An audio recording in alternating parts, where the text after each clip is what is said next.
मित्रों, आज मैं थोड़ी सी एक ऐसे अभिनेता के बारे में आपसे बांट रहा हूँ, और वो अभिनेता भी अपने ढंग के अलग से लीक से हटकर अभिनय की दुनिया में छाए रहे लंबे अरसे तक।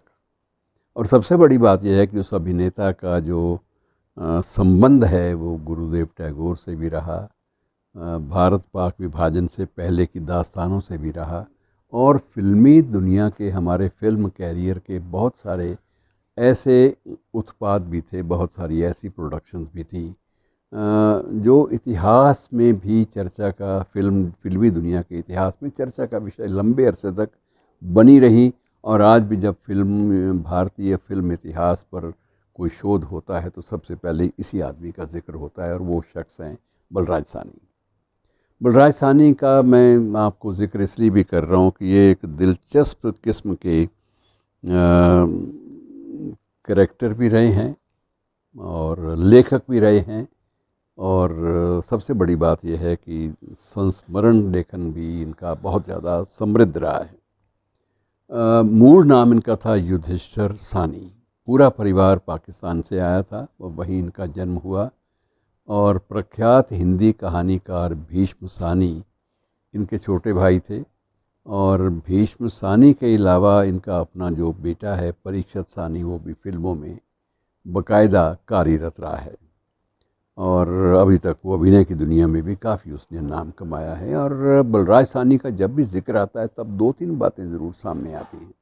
एक तो यह सबसे बड़ी बात जो सामने आती है वो शांति निकेतन में एक शिक्षक के रूप में कार्य करना।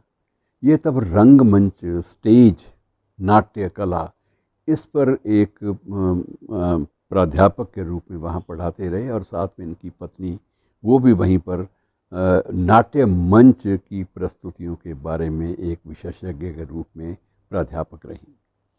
और उन दिनों में गुरुदेव के पास पंजाब को या इस क्षेत्र को समझने का एकमात्र साधन बलराज साहनी हुआ करते थे। एक रोचक प्रसंग भी आता है कि एक बार बलराज साहनी ने उत्सुकतावश गुरुदेव से प्रश्न किया, गुरुदेव आपने सभी देशों के वो लिख दिए राष्ट्रगीत, कई देशों ने, श्रीलंका का जो राष्ट्रगीत है वो भी आपसे प्रेरित है, ये वहाँ की सरकार ने भी स्वीकार किया। बांग्लादेश का राष्ट्रगीत वो भी आपके नाम ही दर्ज है, और इस तरह से बहुत सारी बातें हैं। भारत का तो आप माने जाते हैं कि आप जनक हैं राष्ट्रगान के, लेकिन आपने कोई ऐसा नहीं लिखा जो विश्व का गान कहला सके। तो गुरुदेव ने मुस्कुराते हुए कहा, नहीं बलराज, तुम्हें याद नहीं है अपने प्रदेश की बात। जहाँ तक विश्व गान का संबंध है वो तो तुम्हारे अपने ही प्रदेश में लगभग 500 साल पहले ही लिखा जा चुका है। और बलराज साहनी ने अपने संस्मरणों में लिखा है कि मेरा मुंह खुला का खुला रह गया कि ये गुरुदेव क्या कह रहे हैं, ये व्यर्थ की बात कोई नहीं करते, और निश्चित रूप से कुछ ना कुछ ऐसा है रहस्य जो मुझे ही ज्ञात नहीं है। और तब गुरुदेव ने पहली बार बलराज साहनी को ये बताया कि बलराज, विश्व गान पहला तुम्हारे अपने ही देश में, हमारे अपने ही देश में गुरु नानक देव जी ने लिखा था, और ये गाया भी स्वयं था उन्होंने।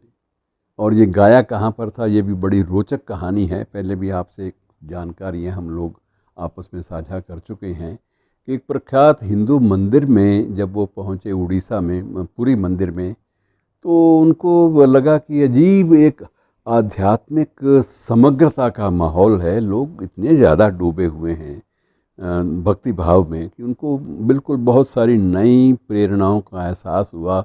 और वहाँ पर भाई मर्दाना के रबाब के साथ गुरुदेव ने गुरु नानक देव जी ने जो गाया समर्पित भाव से, वही विश्व का राष्ट्रगान था। और उसका अब भी जो है ज़िक्र सिख धर्म के इतिहास में भी होता है, गुरु ग्रंथ साहब का भी उसको भाग माना गया है। और जितनी भी धार्मिक रस्में होती हैं उनमें भी उसको अभूतपूर्व गगन में थाल एक आरती के रूप में है कि एक आरती के रूप में गगन में थाल, इसको शास्त्रीय ढंग से बाकायदा स्वरों में पिरोकर उस महान गुरु ने पूरे विश्व को दिया था। और गुरुदेव टैगोर ने जब ये कहा तो वाकई बलराज साहनी की, स्वयं बलराज साहनी ने लिखा है अपनी आत्मकथा में कि मेरी आंखें नम हो गईं कि मैं कहाँ भूला बैठा था कि ये इतनी ज़्यादा एक अ, प्रस्तुति अद्भुत मेरे ही अपनी ज़मीन, मेरे ही अपनी भूमि, मेरी अपनी ही मिट्टी से पैदा हुई है। और मित्रों, ऐसे गज़ब के व्यक्तित्व को याद कर लेना, ये बहुत बड़ी एक अच्छा लगता है, सुखद लगता है और प्रेरणा भी देता है। शुक्रिया।